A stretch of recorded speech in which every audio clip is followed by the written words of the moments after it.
Thursday, October 15th, 2015. This is the Hermetic Hour. I'm your host, Poke Runyon. And tonight we present another discussion in our ongoing series on the spheres, or Sephiroth, of the Tree of Life. Sphere number 5, Geburah, the sphere of Mars. We will cover different concepts and attributes of this sphere.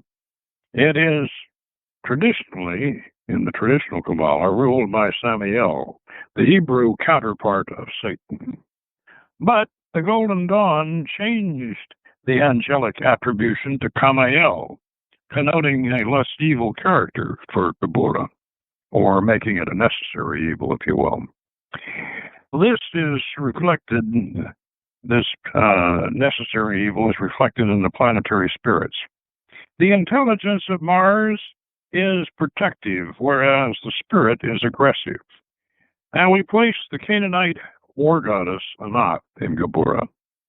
Again, we will refer to our texts, Dion Fortune, Gareth Knight, and John Greer, and our own Hermetic Yoga. So, if you want to get tough with the Hermetic Qabalah, tune in and find out how to sharpen your magical sword. Well, let's turn to page 173 of Dion Fortune's Mystical Qabalah and run down all of the characteristics listed for Geburah. The title, Geburah: strength, severity, and Kamael, Beth, Wow, Resh, and Hay. The magical image is a mighty warrior in his chariot. Now, we and Michael Greer both disagree with that. We have a mighty female warrior, a mighty war maid in her chariot. And there are several reasons for that. One is that Geburah is on the female side. The side of the pillar of severity is the female side. And Ishtar and Anath were both warrior goddesses.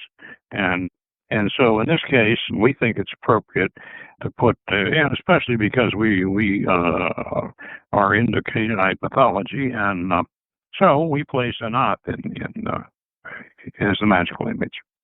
The situation on the tree, it's in the center of the pillar of severity. The Yetziratic text, the fifth path, it's called the radical intelligence because it resembles unity, uniting itself to Binah, understanding, which is in Bria, which emanates from the primordial depths of Hokmah, wisdom, on the other side of Bria. That's the big yin-yang up at the top of the tree. Now, the titles given to Geburah: Din, that's D-I-N, justice, and Pakad, fear. And the reason why they attributed Pakad, fear, to Geburah in the traditional Qabalah is because they put Samael, who was the angel of destruction and death, in Geburah, and so that was also a good place to put Pakad, fear. But that's not necessarily. It's not necessarily apropos, but that was originally done. Now, the god name is Elohim Gabor, the archangel, and in the Golden Dawn tradition, they changed the archangel from Samael, from the original Qabalah, to Kamael. And Kamael has a little bit, not necessarily a gentler character, but a less evil character, shall we say. And the order of the angels is the seraphim, the fiery serpents. The mundane chakra is Madim, the planet Mars. The spiritual experience is a vision of power. The virtue, the energy, is courage. And the vice is cruelty and destruction. And the correspondence in the microcosm is the right arm, and that recalls the riddle of steel from Conan, if you recall. The symbols are the pentagon, the five-petaled two-door rose, the sword, the spear, the scourge, and the chain. Yeah, sounds like a little S&M, B, and D. Now, tarot cards, the 4 fives. The 5 of wands equals strife. The 5 of cups is loss and pleasure, and the 5 of swords is defeat. The 5 of pentacles is earthly trouble. Now, so there are all those attributes. The tarot attributes are rather bad. The color in Absolute is orange. The color in Bria is scarlet red. You remember that's the color in the Minuta Munda because all the sphere colors in the Minuta Munda are in Bria. And the Atzura is bright scarlet. And Ashia, it's red, like with black. One of the least understood things in Christian philosophy, she says, this is Dion Fortune, is the problem of evil. And one of the things least adequately dealt with in the Christian ethic is the problem of force or severity, as contrasted with mercy and mildness. Now, let me, without reading the whole article on Geburah in the Mystical Qabalah, which, by the way, I encourage you to do, because the Mystical Qabalah, Dion Fortune did not write a book on the paths. And the reason why she did that was because the paths were still considered secret by the Golden Dawn, and so she wrote her book on the spheres. But I encourage you to have a copy of the Mystical Qabalah in your library, because it is an excellent book on the Hermetic Qabalah. Now, what I am going to do is I am going to read a section out of this, but first I want to explain something. Dion Fortune was more conservative in some ways than her student Gareth Knight, which we'll talk about later on, and more so than John Michael Greer. So what she's doing in her article here on Geburah, she's looking at this from a social and even a political point of view, and that's very apropos to what's going on in this country and the world today. And what she's indicating here is, and just like I read you before about the Christian, the problem, the fact that Christians don't understand evil. By the way, we had, if you want to search through the archives, years ago we had a lecture on the Hermetic Hour about the magical nature of evil. What really is evil, and who are evil people? And you might want to look that up and listen to it. But because the Christians, actually, they don't. Christianity just doesn't seem to understand evil and never did. And unfortunately, because the Christians don't understand evil, and this is something Dion Fortune agrees with here, Christian compassion has been exploited, and it's been exploited for sinister purposes, and some of which, and of course, been done by the church itself, using Christian charity and Christian compassion, and using it for the wrong purposes, both politically and even militarily. Let's have a crusade. Well, they had. Well, I'm not saying the Crusades weren't in some ways justified. They were to some degree, but then they turned around and had a crusade in southern France to wipe out the heretics in southern France, and the heretics were Gnostic Christians, and this was the Holy Grail people that the church turned on and raised a huge army and went into southern France and perpetrated a genocide. And so this is, and all done in the name of God, in the name of charity and compassion and everything, and good. And so, as I said, the Christian church did not understand evil and didn't understand who the enemy really was. And Dion Fortune, of course, points that out. She also says that these political trends and social trends go in cycles, and that we have a cycle of overemphasis on charity and compassion and all, and then what happens is toward the end of that cycle, we start having more and more crime and more abuse of all the privileges that are being granted, and then the pendulum swings back, and we have severity and justice and tightening the reins on everything, the economy and everything else. And she's absolutely right, because that's what's going on right now, and it's going on right now in this country. We have as you all know, we have a crime wave going on all over the country. And one of the reasons why we have the crime wave going on all over the country is the government has disempowered our local police. And so, so the pendulum's about to swing, because I hope it is anyway. The American people have had enough of a lot of this, and And so the pendulum is back, and hopefully it won't swing too far to the other side, because Dion Fortune does agree, and that it can go too far on the other side. And now with that explained, let me read from her book here on the nature of Geburah and the initiations. This is section 6 here, at the bottom of 175. The initiations of the unfortunate Saturn and Mars, and the deceptive lunar sphere of Hesod, are just as necessary to the evolution and balanced development of the soul as are the mysteries of the crucifixion assigned to Tipperary. It is the one-sidedness of Christianity which is to blame, and is responsible for so much that is unsound and pathological in both our national and our private lives. But equally, we must not forget that Christianity came as a corrective to a pagan world that was sick unto death with its own toxins, and of course that was slavery. We need what Christianity has to give, but also, unfortunately, we cannot do without that which it lacks. Let us now consider the astringent corrective influence of Geburah.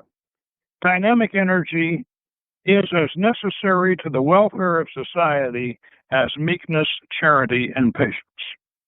We must never forget that the elementary diet, which will restore health in disease, will produce disease in health. We must never exalt the qualities which are necessary to compensate an overplus of force into ends in themselves and the means of salvation, to which much charity is the handiwork of a fool. Too much patience is the hallmark of a coward. What we need is a just and wise balance, which makes for health, happiness, and sanity all around, and the frank realization that sacrifices are necessary to obtain it. You cannot eat your cake and have it too. And in the spiritual sphere, and this is true as with anywhere else, Geburah is the sacrificial priest of the mysteries. Now, sacrifice does not mean giving up something that is dear to you, because a jealous God will brook no rival interests in his devotees and is flattered by your pain. It means the deliberate and open-eyed choice of a greater good in preference to a lesser good, as the athlete prefers the fatigue of exercise to the ease of the sloth that puts him out of condition. Coal burned in a furnace is sacrificed to the god of steam power. Sacrifice is really the transmutation of force. The latent energy is the coal offered up on the sacrificial altar of the furnace and is transmuted into dynamic energy of steam by means of the appropriate machinery. There is both psychological and cosmic machinery available in connection with every act of sacrifice, which converts it into spiritual energy. And this spiritual energy can be applied to other mechanisms that reappear on the planes of form as an entirely different type of force to that which is started. For instance, a man may sacrifice his emotions to his career, or a woman may sacrifice her career to her emotions. If the cut is clean and there is no repining, an immense amount of psychic energy is released for use in the chosen channel. But if the lesser desire is merely inhibited and denied expression, and not really laid upon the altar of sacrifice as a deliberate free will offering, the unfortunate victim has made the worst of both possible worlds. It is here that we need Geburah to come like a priest that takes the sacrifice from our hands. Even if it be our firstborn, and he offers it up to God with a quick, clean, and merciful stroke. For Geburah in the microcosm, which is the soul of man, is the courage and resolution that frees us from the pain of self-pity. How badly do we need the Spartan virtues of Geburah in this age of sentimentality and of neurosis? How many breakdowns would be saved if this celestial surgeon were permitted to make the clean cut that has the chance to heal and to avoid the deadly compromise of irresolution that is like the open wound that so often goes septic? And again, if there were no strong hand at the service of good in the world, evil would multiply. There is a place where patience becomes weakness and wastes the time of better men, and when mercy becomes folly and exposes the innocent to danger. The policy of non-resistance to evil can only be pursued satisfactorily in a well-policed society. It has never been tried with success under frontier conditions. For nature, red in the tooth and the claw wears the color of Geburah, whereas the compensatory civilization is of Hesed, mercy, which modifies the unrestricted force and mutual destructiveness of all that is in the Geburah phase of development. But equally, we must remember that civilization rests upon nature as a building rests upon its foundations, wherein is concealed the sanitation so necessary to health. Whenever there is anything that has outlived its usefulness, Geburah must wield the pruning knife. Wherever there is selfishness, it must find itself impaled on the spear point of Geburah. Wherever there is violence against the weak, or the merciless use of strength, it is the sword of Geburah, not the orb of Hesed, that is the most effectual counter agent. Wherever there is sloth and dishonesty, Geburah's sacred scourge is needed. And where there is a removal of the landmarks set for our neighbor's protection, it is the chain of Geburah that must restrain. These things are as necessary to the health of society and of the individual as brotherly love, and a good deal rarer. Used medicinally and not vengefully in our sentimental age, someone has got to cry out, halt, to the aggressor, and move on to those who are blocking the way. And that someone is functioning as the priest in the sphere of the holy fifth Sephiroth. Now, let me comment on that a little bit. She's obviously very passionate about this. And by the way, if you want a corrective view on that, John Michael Greer is much more liberal in his sentiments. But Dion Fortune, this is in keeping with that attitude that she is expressing is very much in keeping with the nature of Geburah. Because what she's saying, and we have seen over and over again in recent years, is something I call the weaponization of compassion. You know, Marxism is a Christian heresy. We would never have had Marxism if we hadn't had Christianity first. And the big problem with Christianity and with Marxism is both are supposed to be for the people. Both of them are supposed to be for the welfare of the people. But unfortunately, both if when the Christians take over or when the Marxists take over, we have a tyranny which draws its rationale from, we're doing this for the good of the people, and anybody that gets in our way, you know what happens to them. So the Geburah is the sphere of justice. It's the sphere of some people would like to think of it as a sphere of retribution and revenge and vendetta and all that, but it shouldn't be.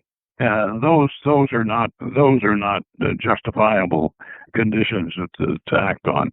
Geburah is the sphere of justice. Now, let me read you what we have in our Hermetic Yoga book on Geburah, and we'll talk about that a little bit. Geburah is the sphere of strength, severity, and justice, and the residence of the Canaanite War-Goddess Anath, who shares a warlike personality with the Babylonian goddess Ishtar, who was also their love goddess. In our tradition, Anath is the predecessor of the goddess Astarte, who was also cognate with Ishtar and shared many qualities and mythical themes with her, such as the descent into the underworld to resurrect her lover, the slain Year King. And the Year Kings were, in that case of Ishtar, Tammuz, and then with Astarte, Baal, and then Adonis and Attis, and eventually Jesus. And in our version of the Canaanite myth, Prince Akkad and the Magic Bow, which you will find in our seasonal ceremony book, we actually transform Anath into Astarte to symbolize the progression of the myth cycle. And see the Unity of Systems article for the Geburah Netzach connection. And of course, in Tiphereth, we eventually move Mary Magdalene up from Netzach into Tiphereth, and Jesus banishes, when he comes in to replace Baal, he banishes Mot because he conquers death, and Mot has to leave Tiphereth and go up to Da'ath, Saturn. Anath's necklace of severed heads and girdle of severed hands is a cognate motif with Hindu and Tibetan wrap baldaquinis. We should note that Bronze Age Anath preceded them with these symbolic attributes. Present your previous incarnations, the heads do, your previous incarnations, and your deeds are the hands, which she may remind you of when you visit her. She is the mother of the biblical hero Shamgar. Kusor was his father.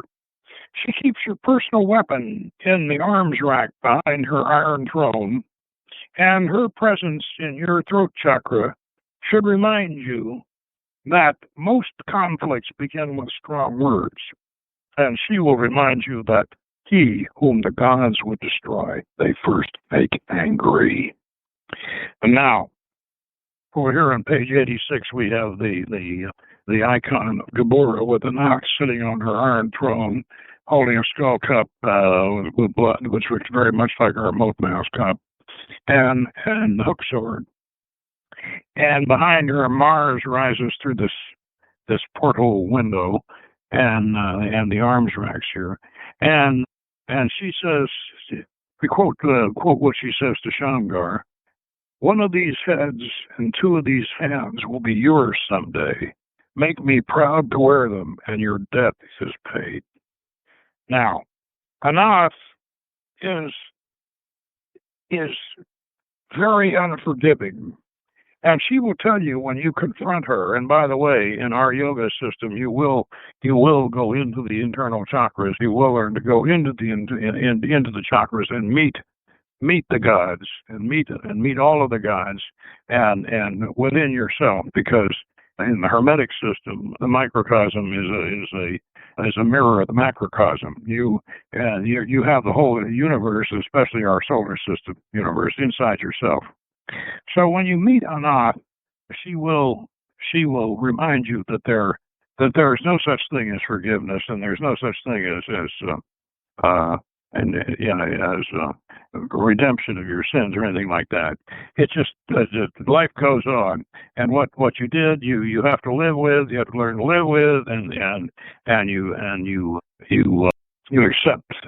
You accept and go forward. And Anath is very uncompromising and very military. One thing I learned in the Army when I was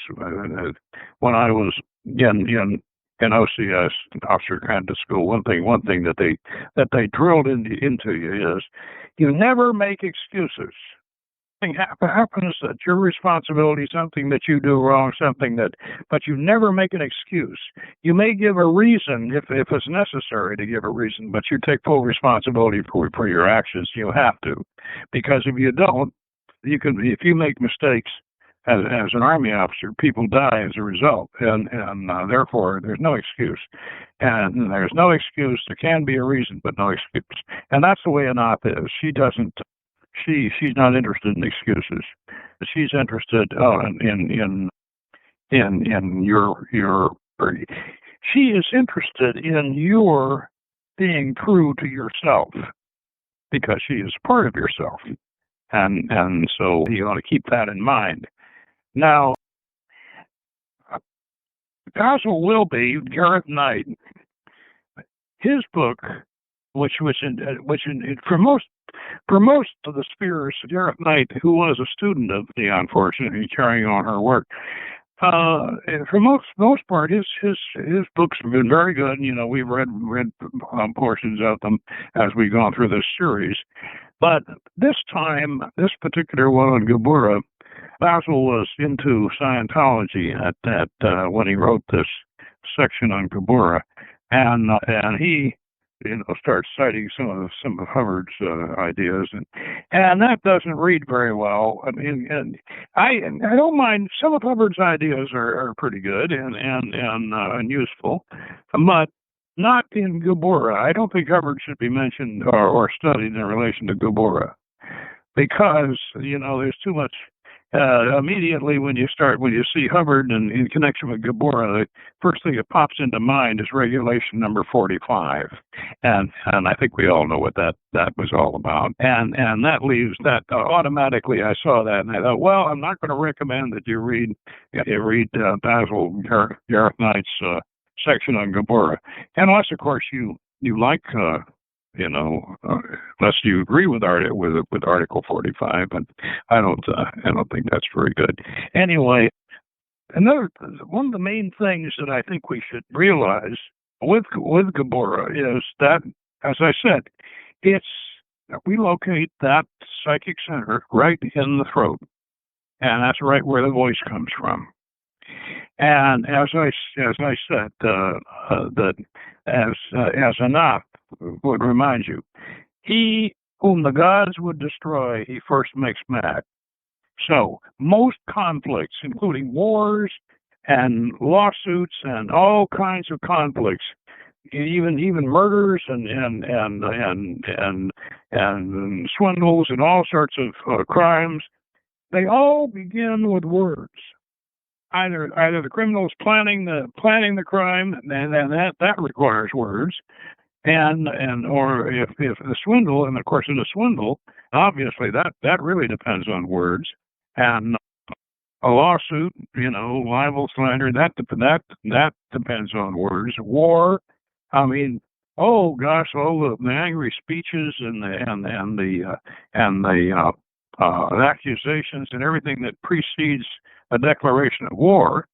Not that those speeches necessarily cause the declaration, as we have learned from studying history. Most wars, regardless of what the public cause is supposed to be, most wars have an economic background to them, including the Trojan War. This is the classic war in European mythology is the Trojan War, and that was probably basically a trade dispute that they used. They used the abduction of Helen as an excuse. It was a convenient excuse to start the war. However, regardless of that, there is enough really, really serious conflicts and problems started by impromptu words, either written or spoken, that it certainly warrants the caution. And my father, who was an attorney, told me one time, he said, don't ever write anything to anybody that you would not want to see printed on the front page of a newspaper. Well, I didn't always take that advice. And yet, looking back, I regret the times that I didn't take that advice. I very much regret it. And yet, and there's something else about that you should know, is that even if you're right in what you write and what you say, even if you are absolutely correct, there is such a thing as being quoted out of context.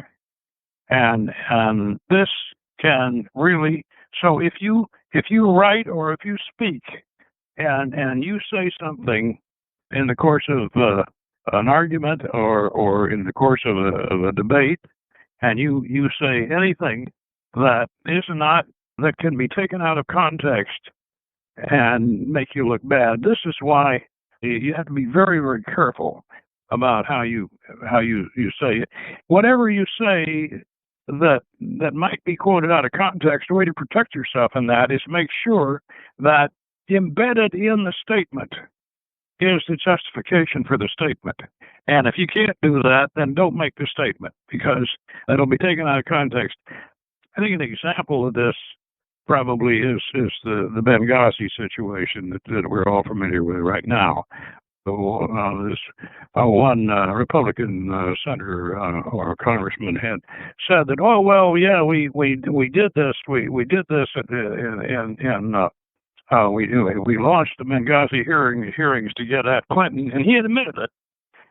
But and he's been pilloried because he admitted it, that they launched these hearings in antagonism toward Hillary Clinton.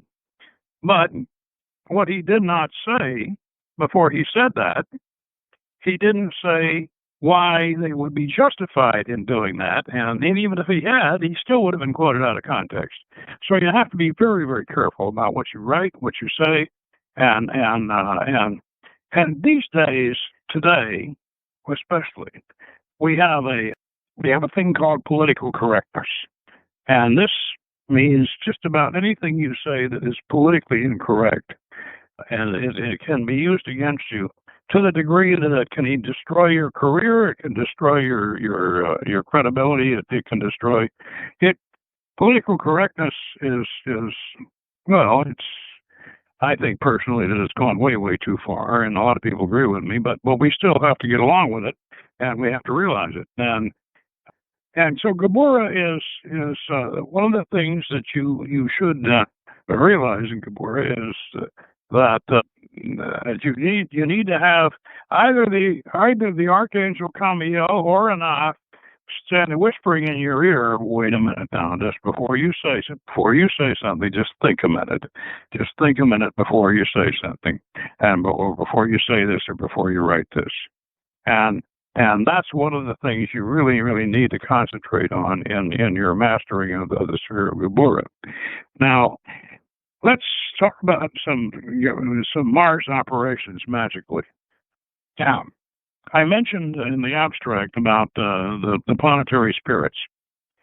We're all familiar with the fact that the planets and astrology are very, very influential in Qabalah and on magic. And Hermetic magic, of course, is heavily astrological, and the planetary aspects are very, very much involved in magic. In fact, that's one of the major things we do. Now, we have in ceremonial magic, we have a planetary sigils, which are based on the magic square system. And these magic squares of the planets are called Kamaels. Now, you'll find an article on these Kamaels in the Golden Dawn, and we recommend the 6th edition. That's the one that's edited by Chris Van Ostre, and that has an index in it. And you'll see the Kamael system described in there, how to make these sigils. And you also find it in Tyson's Agrippa. And Tyson has a good rundown on how these Kamaels are actually created. They're magic squares. In other words, you put the square will read the same way in different diagonals, and you get the same answer. That's what a magic square is. And so the way these things are broken down, they have for each of the planets, you have a spirit and you have an intelligence. Now, in each of the planets, the spirit is more aggressive, and the intelligence is more protective and shall we say, more peaceful and more protective. Now, in the case of Mars, the spirit is Samael, and the intelligence, I'm trying to remember what the intelligence of Mars is Raphael. And Now, Samael is very, very aggressive.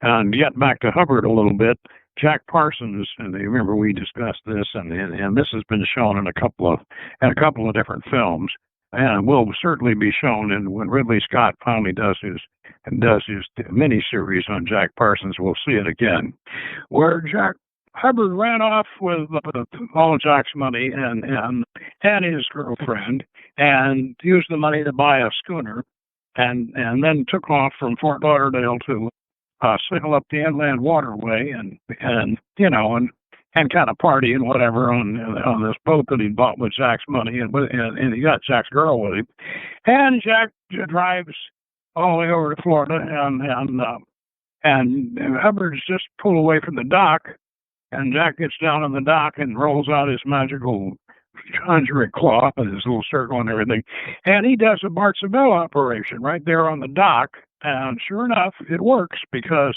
he calls up a really ferocious squall, and we have these kind of squalls in Florida all the time. They're really savage little storms, but they're small. But it drove Hubbard down to bare poles, and he had to motor in. And when he motored in, the sheriff was right there to grab him, and so that didn't do Jack much good, because he couldn't recover the money, and he didn't recover his girl, and Hubbard finally managed to get away. But at least Samael did bring on the storm, or at least it certainly appeared that way. And I've seen this both depicted in the film The Prophet, and also on stage at Caltech. They actually did this on stage, and it was very, very well done. And so Samael is your aggressive Mars planetary spirit. And frankly, I want to suggest, for those of you who really want to do something like that, get a steel plate, because iron is the metal of Mars. Get yourself a steel plate and put the sigil down on the steel plate. Maybe engrave it with your electric pencil or something like that, or you can put it on with a magic marker. But then, very, very carefully trace along the sigil. Trace it with gunpowder, and then when you get ready to summon Samael, then just light the gunpowder, and the sigil will act like a fuse. It will burn right there on the steel plate. Now, that would be one of the ways to do it. By the way, if you want to see a Samael, if you want to read about a Samael possession, and I'm not suggesting you do it, you could do it. And although I have done operations similar to this before, there's one described in Gerald Gardner's High Magic's Aid, and we have a show on that too, where you put the receiver in the triangle, and in that they actually invoked or evoked Samael into this young 19-year-old British kid that was willing to do it, and he was the receiver. And of course, when Samael finally showed up, they asked Samael, how do we find how do we get the power to defeat our enemies? And Samael says channels through for whatever his name was, and he says, "Find the Witch of Wanda." And so off they go to find the Witch of Wanda, which they do, and then that's High Magic's Aid. So, and then there's another. Then they have another Samael operation in there that they follow. So, if you want to check that out, Gerald Gardner, by the way, was quite a ceremonial magician before he ever founded Gardnerian witchcraft. Raphael, of course, and this is what I actually prefer, Raphael operations. He will cast a protective shield around yourself and your loved ones, your property, whatever, and he will do that, and that's probably better. And also, what Raphael will do was reflect things directed against you, even by Samael. He'll reflect it back on the person who sends it out. So Raphael is preferable for aggressive type work. I prefer Raphael to protect, for protective operations. Now, the energy of Geburah, of course, is either defensive or aggressive, depending upon which one of these planetary spirits you want to use, what direction you want to use them in. And of course, if you're going to do Geburah operations, the proper color is red robe, and the proper the incense is dragon's blood, and the also similar to Voodoo, tobacco and a strong rum or brandy and these various things that are sort of warlike, and of course the weapon naturally is the sword or the lance. So if you want to do Martian operations, these are the attributes and the way you should probably proceed. But I think that the primary thing you should do with before you do that is to meditate on your chakra, do your yoga, go inside yourself, and consult with Anath, and consult with the Martian intelligence before you do anything wrong. And also too, remember that just because you think somebody is doing black magic against you, I want to say there's no such thing as black magic. And this is red magic, but it is aggressive, okay? So there's no such thing as black magic. Unless, well, I don't know, if you're going to do magic in Saturn, maybe you could say it's black magic, okay? But this is about, Geburah is about as dangerous as we get in the Qabalah. And as I said originally in the original Qabalah, Samael was the angel, and he was as close to Satan as the ancient Hebrews ever got, and so that's why the Golden Dawn changed it to Kamael, so to be a bit gentler and a little bit less evil or savage. But the reason why because Samael was the angel, that's why they also added the word Pekad, which meant fear, to the attributes of Geburah. But you could say that fear of God is the beginning of wisdom. The fear of Samael is also kind of a wise thing too. And then Mathers, some people think that Mathers set Crowley on the wrong path by doing this. But when Crowley was studying under Mathers one time, Mathers found Crowley meditating in a trance, and Crowley was sitting in a lotus seat, young Crowley, and he was sitting in a lotus seat, and he was completely in trance, and Mathers tiptoed up behind him and whispered in his ear, "Samael rules the world." And this exploded inside Crowley's head like a thunderbolt, and he remembered it, and I don't know. I think Crowley was a little off before that happened anyway. But maybe. But the idea that Geburah is a spirit that you want to do a lot of work in. No, Geburah is a resource. It's not a spirit that you want to spend a lot of time in. It is a resource for you. It's a resource and it's like having Geburah, being the master of Geburah, is being. It's like having going to your attorney and say, yeah, I got to consult with my lawyer to see whether or not to sue this character or not.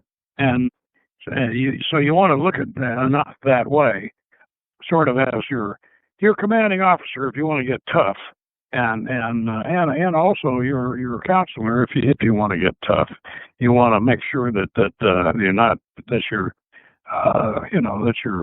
you're not putting yourself in more danger than is worth. Now, Geburah, and this is important. Opposite to Geburah is Hesed, over on the other side of the tree, and Hesed is number 4. It's ruled by Jupiter, and it is called, Hesed is called Gedulah, and that's the glory. Now, and we're all familiar with the pentagram ritual, all right? Now, Ata Malkut Vegetura Vegetula Leolam. Amen. Thine is the power and the glory forever. Amen. That's in the Lord's Prayer, of course. But that there's Hesed and Geburah balance each other.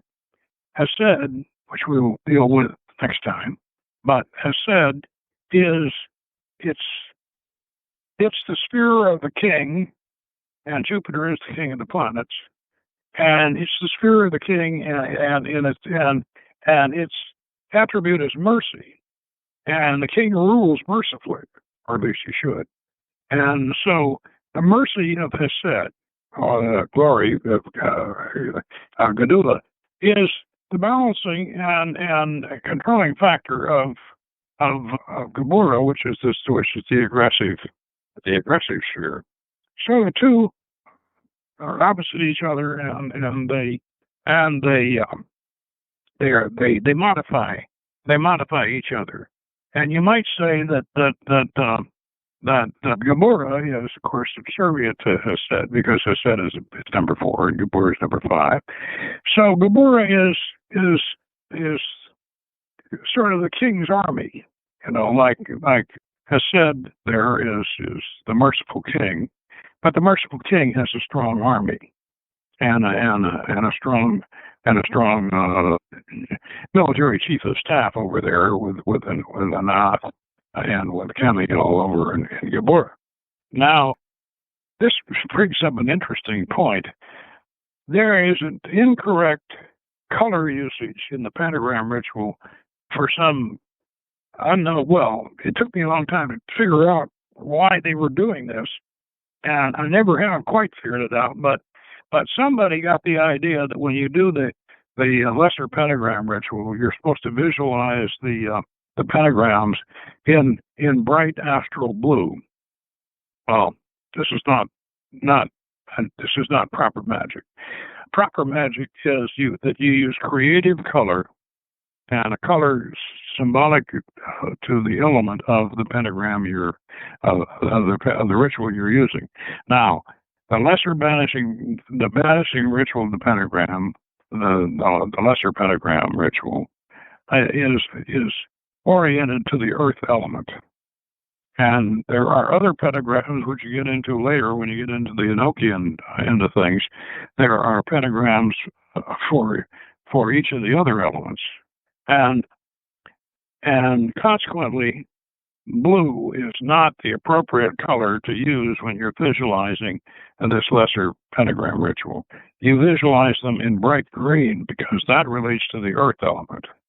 And now, when I first published this and I gave the reasons for it, because in this case, green is a creative. That's a creative color, and we use the colors of the Minutum Mundum in the alphabet and in our symbolism. We use it to program the preforms in the Yetzirah in the astral from the Briatic scale on down, and we use it to program these preforms. Now, that means that these colors, these magical colors, are creative. And it's creative color, and it doesn't matter what the pentagram. Sure, the pentagrams may very well show up when they appear on the astral. They will have that. If you saw them later, they probably would have that blue glow about them. They might, but in order to create them, you have to visualize them in bright green. And I had people. Some of these people who were, some of them thought they were great adepts, and they no, and they came up with several half-baked justifications for the blue pentagrams. But the one that I remember that was probably the most well-reasoned reason for the blue pentagrams was, we have to do them in blue because that's the color of Hesed, and Hesed has to modify the angry red of Geburah, and that's why we got to see them in blue. Well, I don't know. I don't think that's really I don't agree with it, but that was the best of all the explanations I heard for this particular idea, and actually, it is true though that Geburah should always, just like the Lord's Prayer and the pentagram ritual, and you say Ata Malkut Ata Malkut Vegebuddha Vegedula Leola Amen. Okay, remember, Geburah should always be balanced by Hesed, and Geburah is that's the War Department for Hesed, actually, when you get right down to it, and also the legal department. So I hope this has given everybody a good idea of the sphere of Geburah and how to work in it, and what the purpose of it is.